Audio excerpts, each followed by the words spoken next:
오늘 보실 말씀은 빌립보서 1장 13절에서부터 18절까지입니다.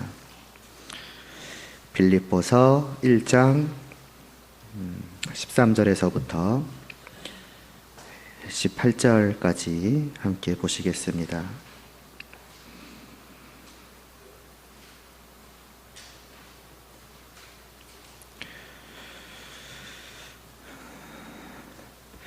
함께 봉독하시겠습니다.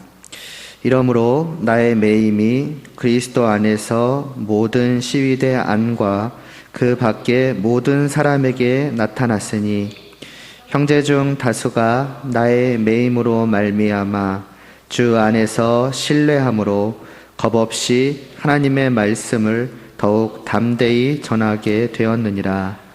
어떤 이들은 투기와 분쟁으로, 어떤 이들은 착한 뜻으로 그리스도를 전파하나니 이들은 내가 복음을 변증하기 위하여 세우심을 받은 줄 알고 사랑으로 하나 그들은 나의 매임에 괴로움을 더하게 할 줄로 생각하여 순수하지 못하게 다툼으로 그리스도를 전파하느니라. 그러면 무엇이냐?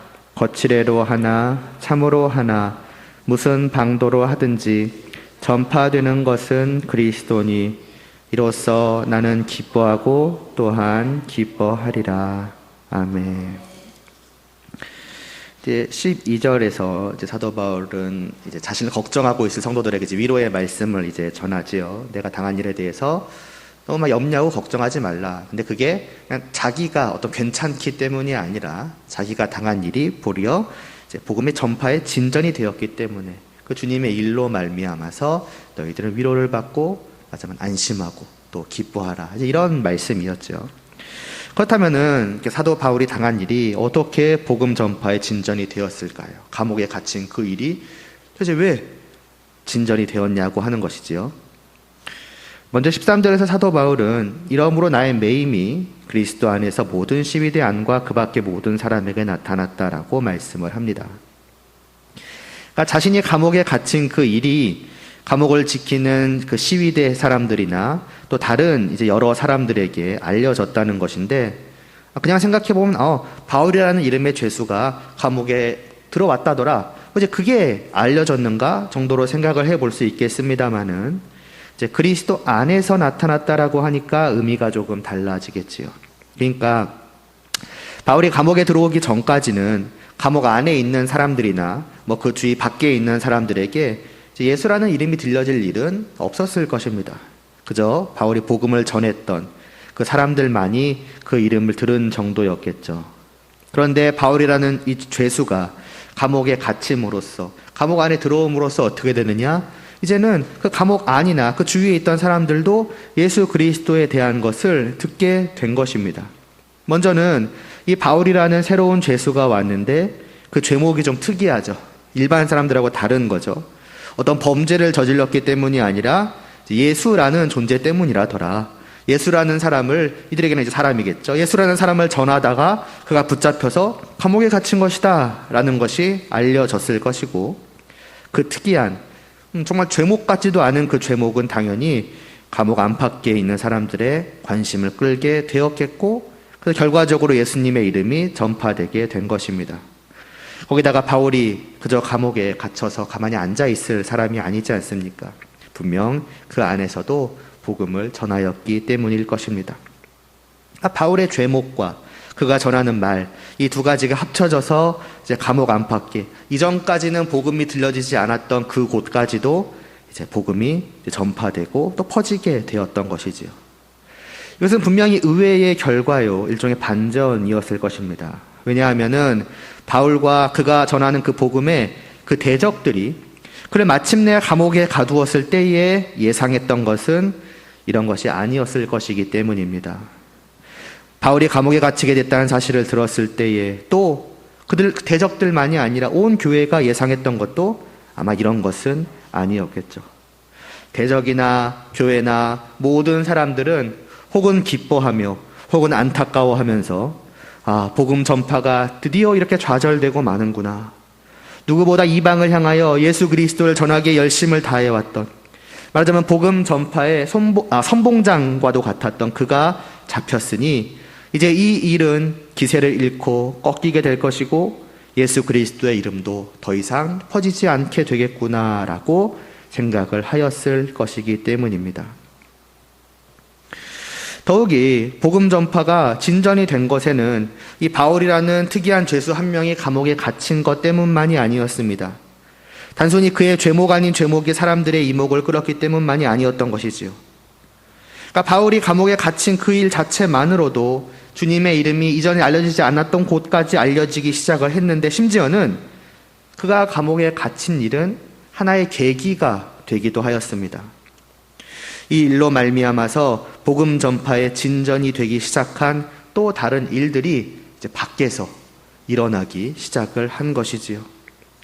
14절에서 사도 바울이 말씀하는 것이 그것입니다. 형제 중 다수가 나의 매임으로 말미암아 주 안에서 신뢰함으로 겁없이 하나님의 말씀을 더욱 담대히 전하게 되었느니라.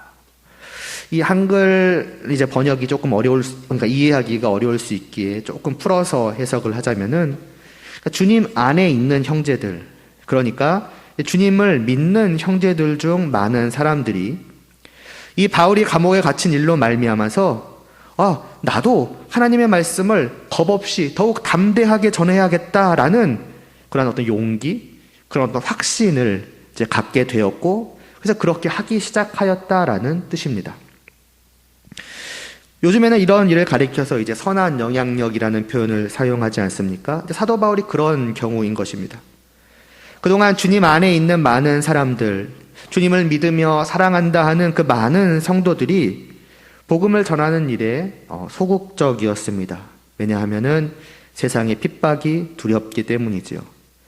스데반 집사가 복음을 전하다가 죽임을 당한 일이나 또 유대교 사람들이 바울을 끊임없이 괴롭힌 일들을 생각을 해보면은 그렇지 않습니까? 주님을 생각할 때에는 정말 이 복된 소식을, 이 주님에 대한 소식을 더 널리, 더 많은 사람들이 알아서 우리와 함께 이 복을 누리기를 원한다. 나는 그렇게 해야지. 그런 나는 마음을 갖다가도 막상 나가서 세상을 향하여서 발을 내딛고 입을 떼려는 그 순간, 그 자신을 바라보는 세상의 차갑고 또 적대적인 시선이나 또 단지 시선만이 아니죠. 실제로 행해지는 핍박, 그 공격들을 마주하는 순간, 그 말하자면 뜨겁게 타올랐던 그 마음이 사라져가고 식어가게 되는 것이지요. 겁을 먹고 용기를 잃어버리게 될 것입니다. 이게 당시의 많은 성도들의 상황이었던 것이지요. 그리고 바울이 당한 일을 목격하거나 바울이 당한 일에 대한 소식을 듣게 되었을 때에 아마도 세상 사람들이나 바울의 대적들, 그러니까 복음의 대적들, 곧 예수 그리스도의 대적들은 또한 생각을 하였을 것입니다.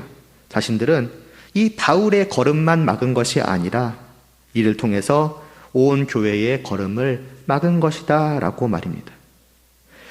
복음 전파를 위한 바울의 걸음만을 막은 것이 아니라 안 그래도 소극적이었던 온 교회, 주님 안에 있는 모든 자들의 그 복음 전파를 향한 걸음을 완전히 그냥 멈춰버렸을 것이다 라고 생각을 했을 것입니다. 안 그래도 그동안 복음을 전하는 일을 두려워하며 소극적이었고, 그래서 마치 겁쟁이와도 같았던 온 교회가, 그래서 좀 많이 과장되게 말하자면 그냥 바울 한 사람만을 바라보고 응원해왔던 이제 온 교회가 이제야말로 완전히 겁먹고 그냥 아예 숨죽이며 숨어버리겠거니라고 생각을 했겠지요. 그러나 오히려 정반대의 일이 일어났던 것입니다.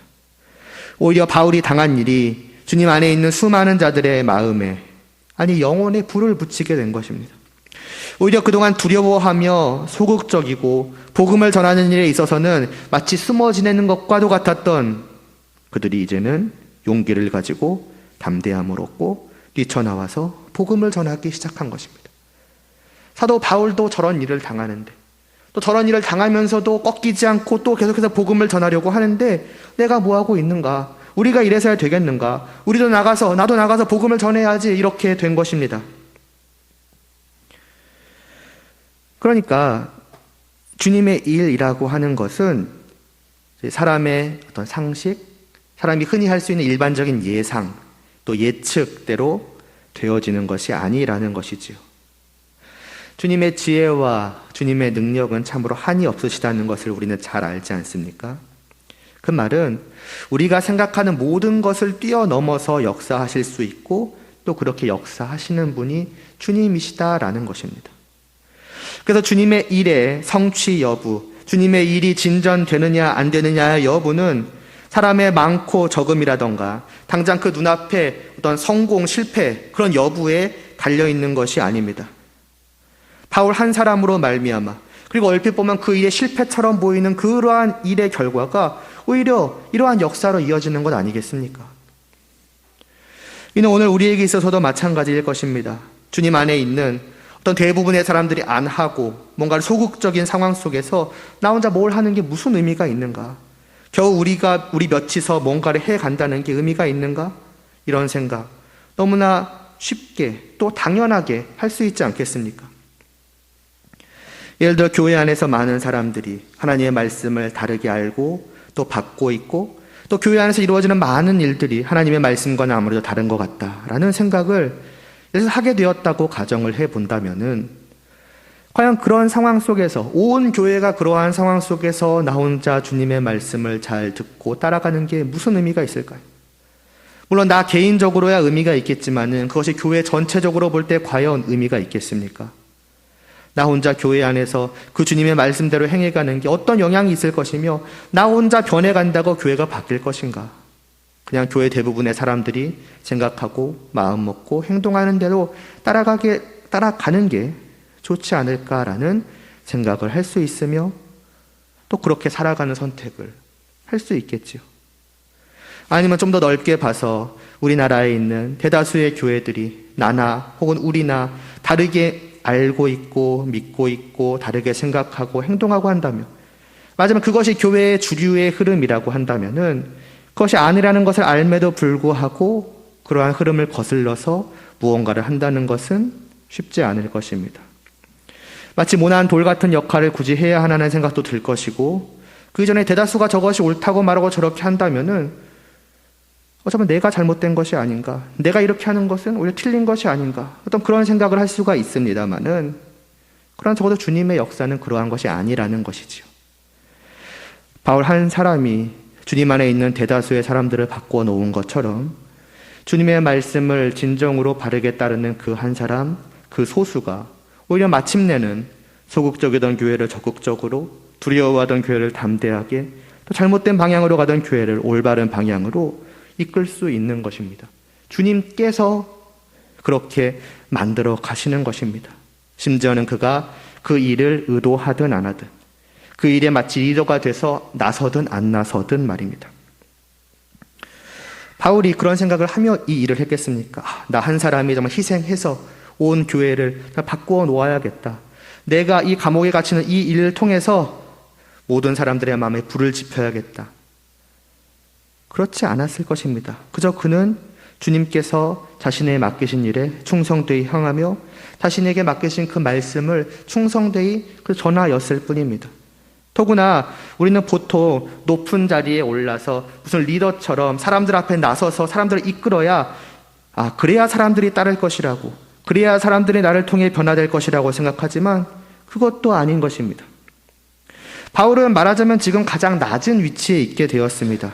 하던 모든 일에 실패하게 된 사람입니다. 세상적으로 보자면요. 일반적으로 보자면 누가 그를 본받겠으며 누가 그의 말을 듣겠으며 누가 그의 뒤를 따라서 변화되겠습니까? 그런데 그런 그를 통해서 온 교회가 수많은 성도들이 변화된 것입니다. 그러니까 다시 말씀드리지만 주님께서는 사람의 생각이나 사람의 일반적인 상식대로 일을 이루어 가시는 분이 아니신 것입니다. 마치 정말 정반대의 반전과도 같은 일들을 이루어 내시는, 또 이루어 가시는 분이신 것이지요. 주님께서 이루신 그 역사 자체가 그렇지 않습니까? 대적들의 예상을 뒤엎고 심지어는 주의 백성들, 주님의 제자들의 예상마저도 뒤엎는 그러한 정반대의 반전과도 같은 역사가 주님의 일 속에 나타나지 않았습니까? 주님의 십자가야말로 그것을 잘 보여주는 것이지요. 주님께서 붙잡히시고 십자가 위에서 죽으셨을 때에는 대적들만이 아니라 심지어는 주님을 믿고 따르던 제자들마저도 이제는 끝났다고 생각을 하였을 것입니다. 그러니 다 도망가고 숨고 뿔뿔이 흩어진 것 아니었겠습니까? 그러나 오히려 거기서 승리가 나타난 것이지요.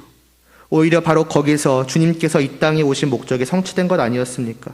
마찬가지로 바울이 감옥의 갇힘으로 말미암아 나타나게 된 그 복음의 진전도, 주님의 역사도 그러한 것입니다.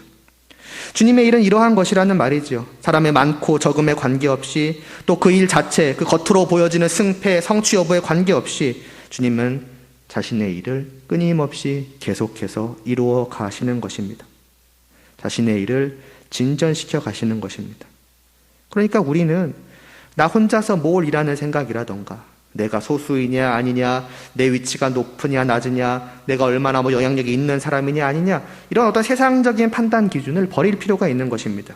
심지어는 그 일을 함으로 당장 나타나는 결과가 어땠는지조차 해도 연연하지 않을 필요가 있습니다. 중요한 것은 주님의 일을 그저 하는 것이죠.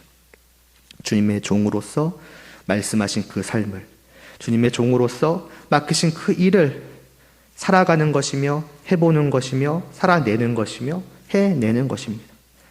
정말로 그것이 하나님께서 말씀하신 그대로의 일이요 그대로의 삶이라면은 그 일을 하고 그렇게 살아가는 사람이 많던 적던, 다른 사람들이 그 일에 적극적이든 소극적이든 신경 쓸 필요가 없으며, 심지어는 그렇게 했을 때 나타나는 그 결과가 어떤지조차도 신경 쓸 필요가 없습니다. 그저 주님을 사랑하는 마음으로 주님의 뜻을 따르는 그 길을 한 걸음 한 걸음 천천히 걸어가 보면 되는 것입니다.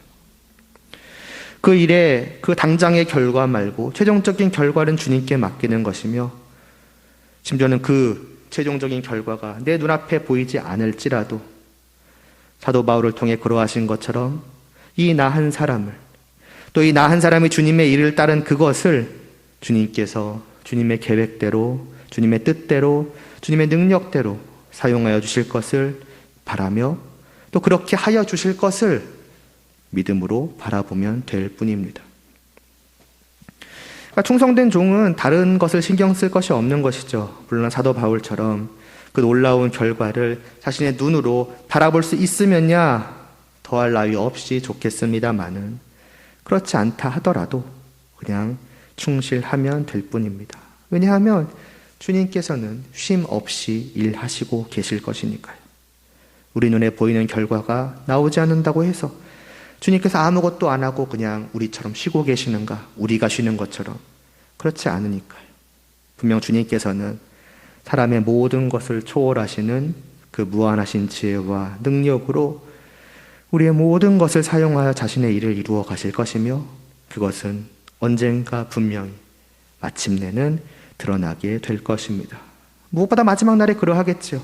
그날에 우리는 우리 모두를 사용하여 일해 가신 그 주님의 역사에 영광된 완성을, 마침내 그분께서 그것을 영광되게 완성하시는 그것을 그분과 함께 목도하며 기뻐하게 될 것입니다.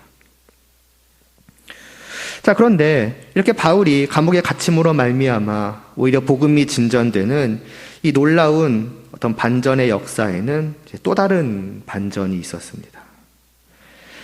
앞서 14절에서 보았듯 그동안 복음을 전하는 일에 겁먹고 소극적이었던 많은 형제들이 바울이 감옥에 갇힌 일로 말미암아서 이제 하나님의 말씀을 겁없이 담대히 전하게 되었는데, 이제 15절 뒷부분과 16절을 보면은 이 사람들은 착한 뜻으로 그리스도를 전파하였고, 또 바울이 복음을 변증하기 위하여 세우심을 받은 줄 알고, 그러니까 하나님께서 세상에 복음을 전하기 위하여서 이 바울을 불러 세우셨다라는 것, 하나님께서 그에게 이 일을 맡기셨다라는 것을 알고서 그를 사랑하는 마음으로 이 일을 하게 되었다고 합니다. 이게 사실은 이제 당연한 것 아니겠습니까? 굳이 이런 설명이 필요할까 싶습니다. 그동안 소극적이었던 사람들이 바울의 매임으로 말미암아 용기를 내게 되었다면야, 당연히 그들은 이 빌립보 교회처럼 평상시부터 그를 존경하고 그를 사랑하며 늘 그를 응원하며 그를 위해 기도하였을 것이고, 그러한 그가 이제 감옥에 갇혔다는 사실을 이제 알게 되니까 하나님께서 세우신 저 바울이 저렇게 열심을 다하여 복음을 전하며 이로 인해 감옥에 갇히게 되었는데 나는 뭐 하고 있는가? 우리도 사도 바울을 본받아 복음을 전하자, 용기를 내자, 이렇게 된 것 아니었겠습니까? 그런데 이제 굳이 이런 설명을 한 이유가 있지요. 당연해 보이는 설명을 굳이 했어야 했다는 것은 거꾸로 당연하지 않은 일도 일어났기 때문입니다. 그리고 이것이 이 복음의 진전이 일어나게 된 일에 숨겨진 이제 또 다른 반전이라고 할 수 있을 것 같습니다. 15절 앞부분과 17절을 보면요, 한편으로는 다른 이유에서 복음을 전하게 된 사람들이 나옵니다. 어떤 이들은 투기와 분쟁으로 복음을 담대하게 용기 내어 전하기 시작하였고, 또 그들은 나의 매임에, 바울이 감옥에 갇힌 그 일에 괴로움을 더하게 할 줄로 생각하여서 순수하지 못하게 다툼으로 그리스도를 전파하느니라고 사도 바울은 말씀합니다.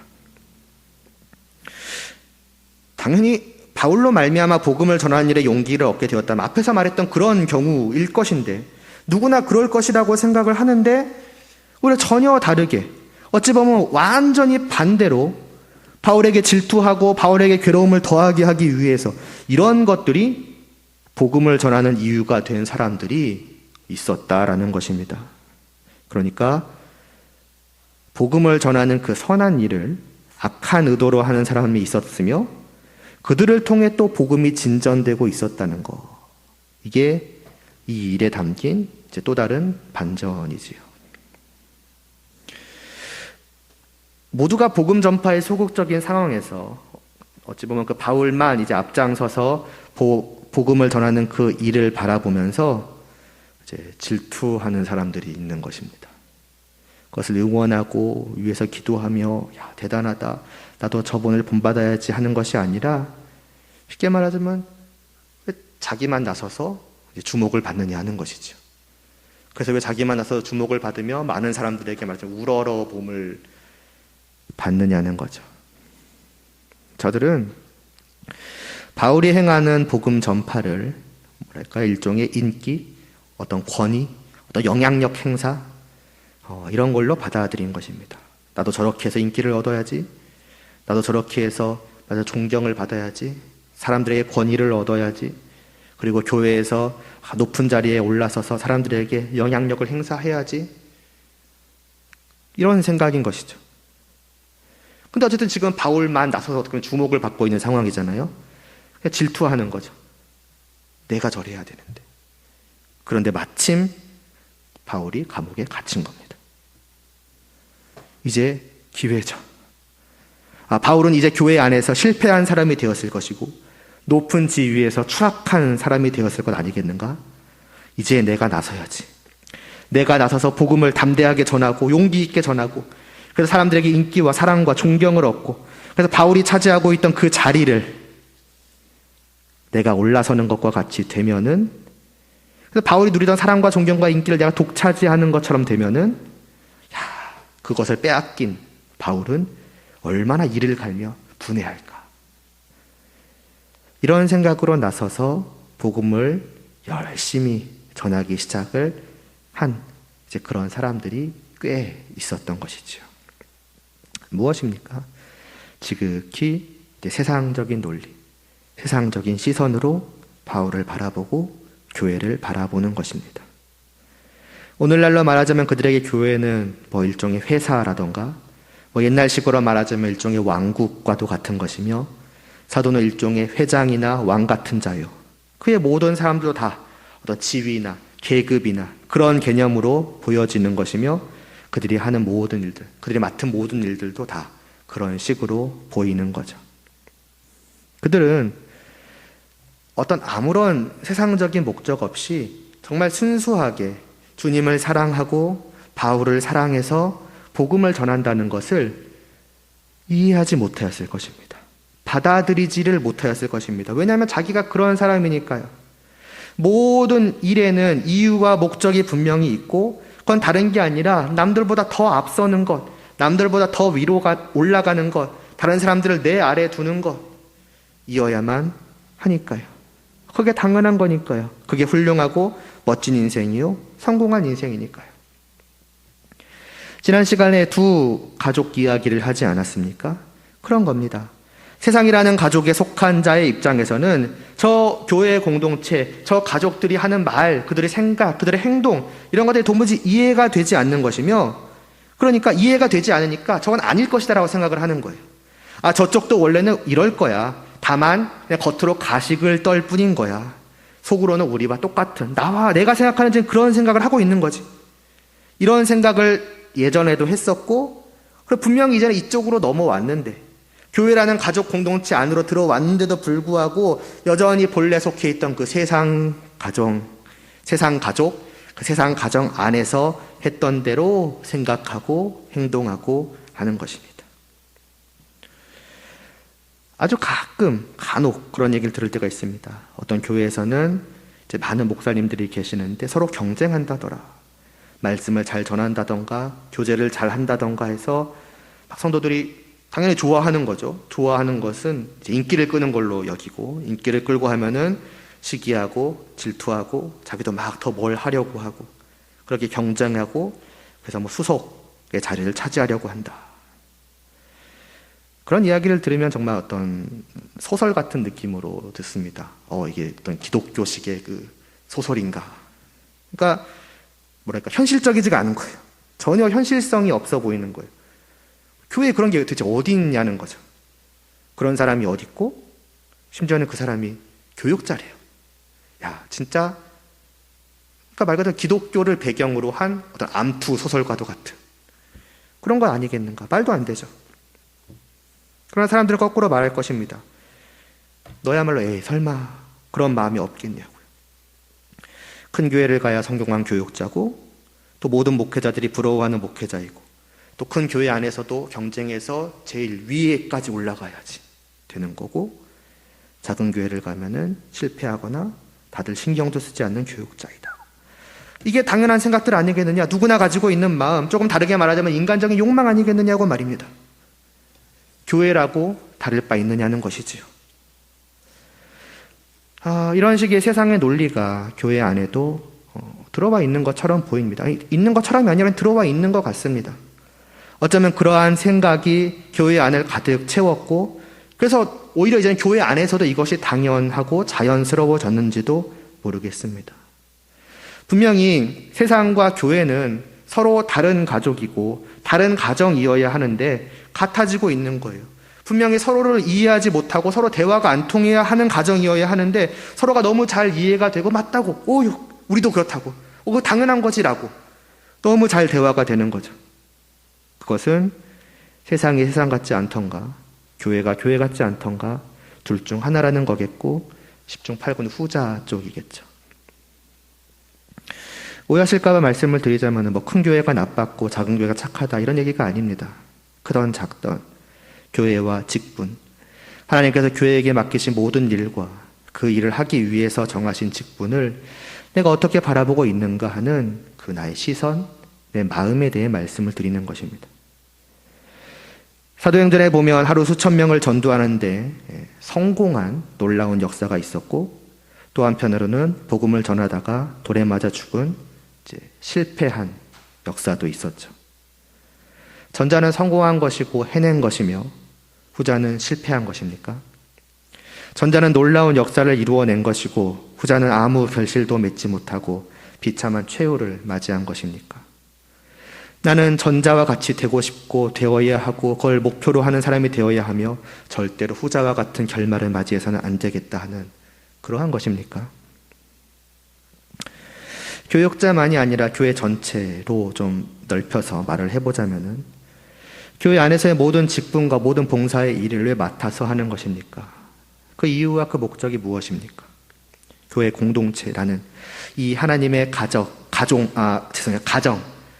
혹은 가족을 돌보시기 위하여, 또 교회라는 이 한 몸이 하나로 원활하게 움직이게 하기 위하여 이제 필요한 여러 가지 일들을 맡기신 것이 봉사이고, 직분이라 함은 그 무슨 일을 맡았는지에 대한 일종의 표시와도 같은 것이지요.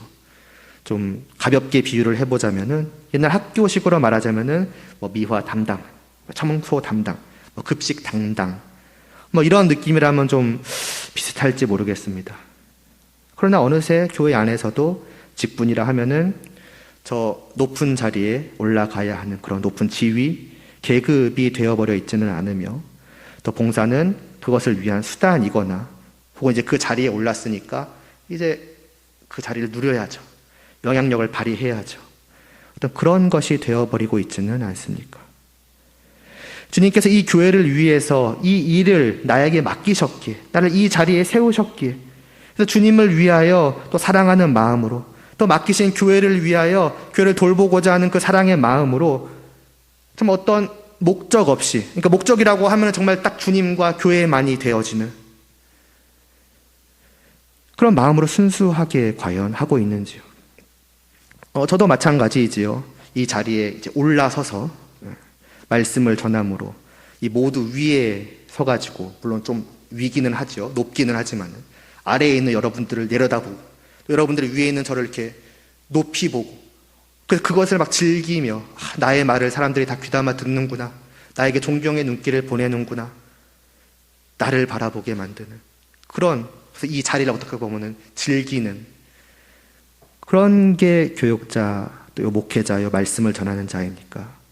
아니면 정말 세상적인 그런 것 없이 그저 주님을 위해 정말 주님이 맡기신 이 말씀을 전함으로 말미암아서 사람들, 이 자리에 모인 모든 사람들로 하여금 그 진짜 높이 계신, 진짜로 높은 자리에 앉아 계신 그 주님을 바라보게 만들고 우러러보게 만들고 그 주님을 사랑하게 만든다는 말 좀 그렇긴 한데요. 사랑하도록 하고 그 주님의 다스림을 받으며 그 주님의 말씀을 따르며 주님을 따르도록 하기 위해서 이 자리에 서서 말씀을 전하는가. 어느 쪽인지를 늘 생각을 해야만 하겠지요. 자, 다시 바울을 보시기 바랍니다. 이런 어처구니 없는 이라고 할까요? 상황을 알게 되었을 때에 바울은 어땠습니까? 저들의 생각처럼 이제는 반대로 저들을 시기하고 질투하고 좌절감에 빠져서 내가 실패해버려서 내가 이 자리로 떨어졌기 때문에 저들이 나 대신에 복음을 전해서 사람들에게 인기와 존경과 사랑을 듬뿍 받고 있고 저 높은 자리로 올랐구나, 부들부들거리면서 내가 이 자리에 빨리 나가가지고 내가 다시 저 자리를 찾아내야지, 되찾아야지, 이렇게 이를 갈고 있었습니까? 바울은 오히려 반대입니다. 기왕 이제 반전이라는 말을 써왔으니까 마지막으로 다시 한번 사용하자면 여기 또 다른 반전이 일어나는데 바울은 그런 상황을 알고도 오히려 기뻐하였습니다. 18절 말씀입니다. 그럼 무엇이냐? 거칠애로 하나 참으로 하나 무슨 방도로 하든지 전파되는 것은 그리스도니 이로써 나는 기뻐하고 또한 기뻐하리라. 바울은 저들의 그 일종의 공격과도 같은 것이죠. 그게 전혀 상관이 없었습니다.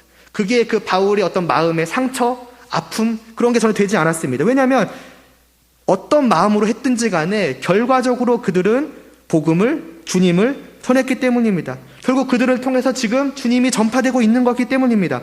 그거만 됐다는 것이지요. 그렇다면 나는 만족하고 기뻐한다는 것이죠. 왜요? 바울이 지금까지 일해온 게 오직 그거였기 때문이죠.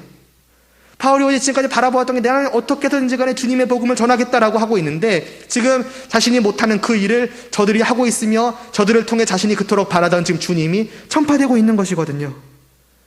바울의 초점은 오직 그 가정의 머리요 주인 되신 주님께 고정되어 있고 바울은 그 주님의 충성된 종이었으니까요.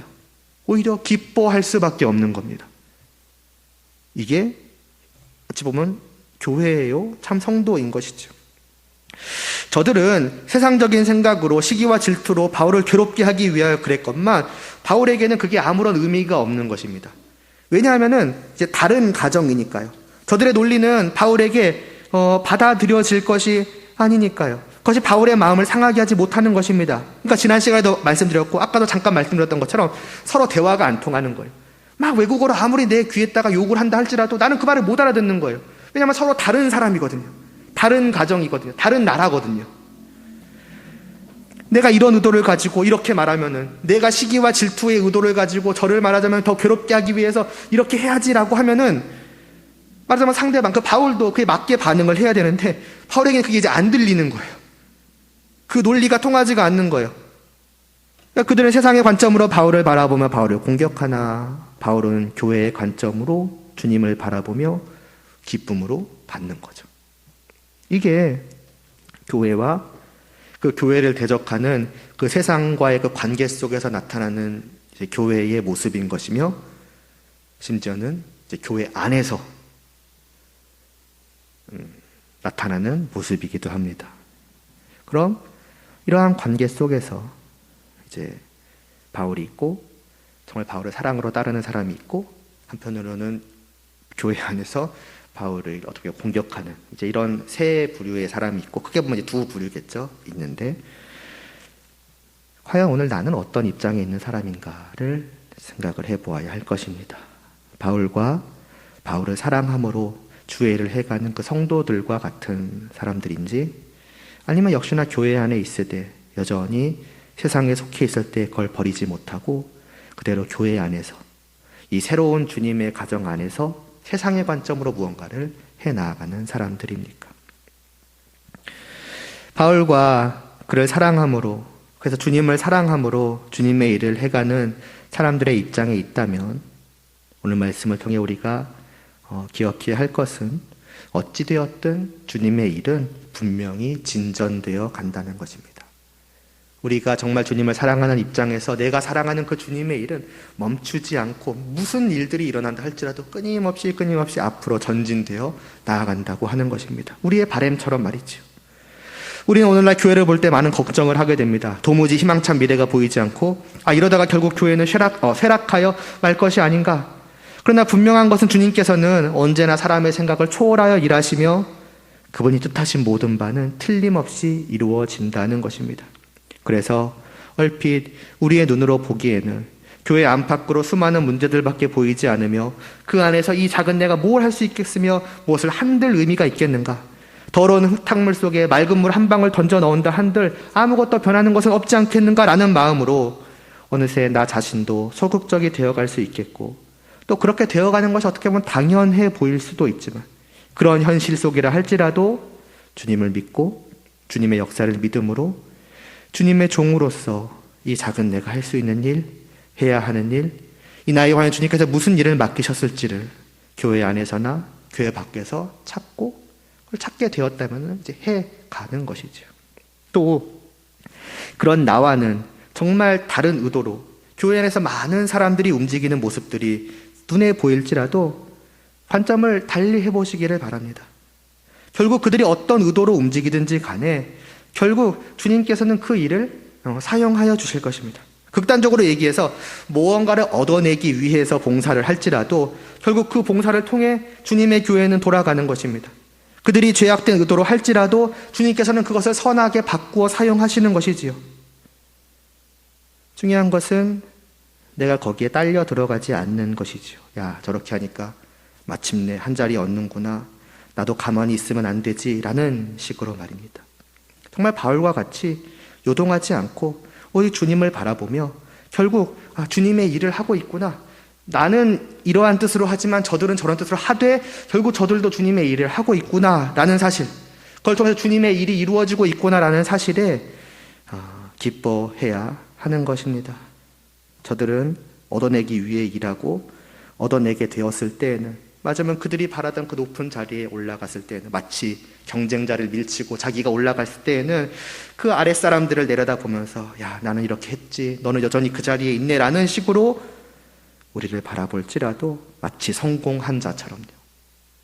그러나 그것에 상처받을 필요가 없는 것입니다. 왜냐하면 우리는 대화가 안 통해야 하는 사람들인 거거든요.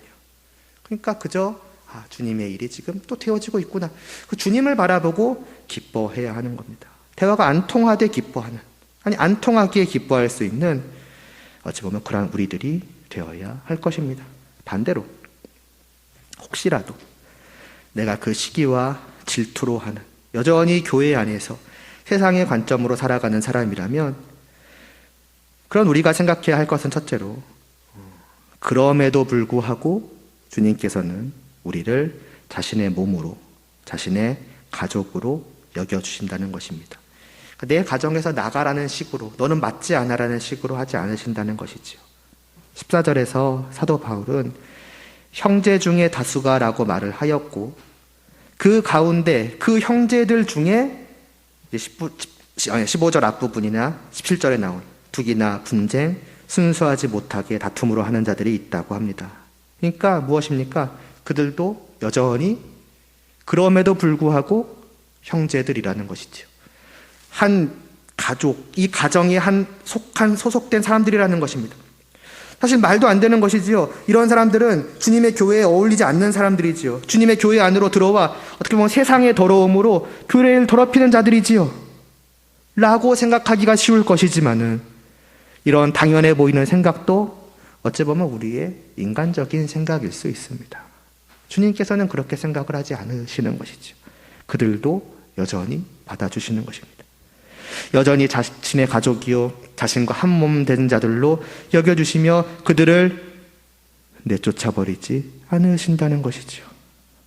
진짜 놀라운 사랑과 한없는 은혜라는 말을 우리가 여러 번 쓰지만은 그것이 이런 것이다 라고 하는 것이 새삼 깨닫게 되는 거죠. 이러한 사람들까지도 여전히 주님은 자신과 하나로, 자신과 한 몸으로 여겨주시는구나. 그러므로 혹 내가 지금 이러한 사람이구나라는 것을 알게 되었을 때라도 어찌 보면 걱정하실 것 없고 안심하셔도 될 것입니다. 그럼에도 불구하고 나는 여전히 주님의 교회의 성도요 한 몸의 지체입니다. 다만 내가 여전히 이곳에 늘 이 안에 주님의 한 가정에 그 소속된 사람으로서 있는 것이 당연한 게 아니라 도대체 얼마나 큰 은혜인가 하는 것을 그 순간 깨닫게 되는 것이 내가 이러하였음에도 불구하고 주님께서는 여전히 나를 형제라고 불러주시는 거야. 물론 사도 바울이 불렀지만요. 사도 바울이 여전히 이러한 나를 형제라고 자신과 한 가족이라고 말하고 있구나. 도대체 이런 나를 여전히 받아주시는 주님의 사랑과 은혜는 얼마나 큰 것인가라는 것을 깨달아 알 수 있어야 할 것이며 마치 자격 있는 것처럼 생각하는 것이 아니라 말이죠. 그리고 그것을 깨달은 대로 당연하게도 우리의 이전까지 가지고 있던 여전히 버리지 못하였던 세상과도 같은 그 마음을 버리고 돌려야 할 것입니다. 순수하지 못하였던 그 마음을 순수한 것으로 다른 것에 목적을 두었던 것을 오직 주님을 사랑함에 두는 것으로 말입니다. 앞서 말씀드린 것처럼 어떤 의도로 하든지 그런 일을 통해서도 분명 교회의 일은 되어져 갑니다. 그렇다고 우리가 그것을 잘하는 것으로 생각할 수는 없지 않겠습니까? 주님께서 은혜와 사랑으로 받아주시고 선하게 바꿔주시는 것을 내가 주님의 일을 충성되게 감당했기 때문에 이렇게 되는 거야, 주님을 기쁘시게 하는 거야 라는 식으로 착각해서는 안 되겠지요. 착한 뜻으로 사랑으로 순수하게 참으로 주님을 위하고 주님의 일을 맡으며 주님의 역사의 진전에 동참해가는 우리들이 되어야겠고 그런 우리들로서 주님께서 자신의 역사를 어떻게 이루어 가시는가, 모든 상황 속에서 어떻게 놀랍게 진전시켜 가시는가를 목격하는 우리 모두가 되기를 바랍니다. 기도드리시겠습니다. 하나님 아버지, 정말 사도 바울과 같은 오직 정말 주님의 몸에 또 주님의 교회에 주님의 충성된 종의 그런 합당한 마음, 또 생각, 그러한 행동이 저희들에게 나올 수 있게 하여 주시옵소서. 과연 우리는 어떠한 목적으로 어떠한 마음으로 무엇을 위하여서 이 교회 안에서 많은 것들을 감당해 왔는지요. 그 모든 것들을 정말 오직 주님의 뜻하신 바대로 또 주님이 뜻하신 그 마음을 따라 행할 수 있게 해주시옵소서. 모든 것이 그저 주님을 위한 것이요 주님을 사랑함으로 하는 것이요 이 모든 것을 통해서 바라는 것은 오직 단 하나, 주님께서 그것을 기뻐하시고 또 하나 주님의 교회가 더욱더 온전히 세워져 가는 것, 돌봄을 받는 것, 바로 그것이 되게 하여 주시옵소서. 그러한 저희들을 통하여서 주님 언제나 주님의 일을 진전해 가 주시옵시고 또 우리 애들이 참여하는 그 놀라운 역사를 통해서 주님께서 참으로 놀라운 그 주님의 일을 이루어 가시는 것을 바라보며 기뻐하며 즐거워하며 더욱더 주님께 영광 돌릴 수 있도록 은혜를 베풀어 주시옵소서. 예수님의 이름으로 기도드리옵나이다.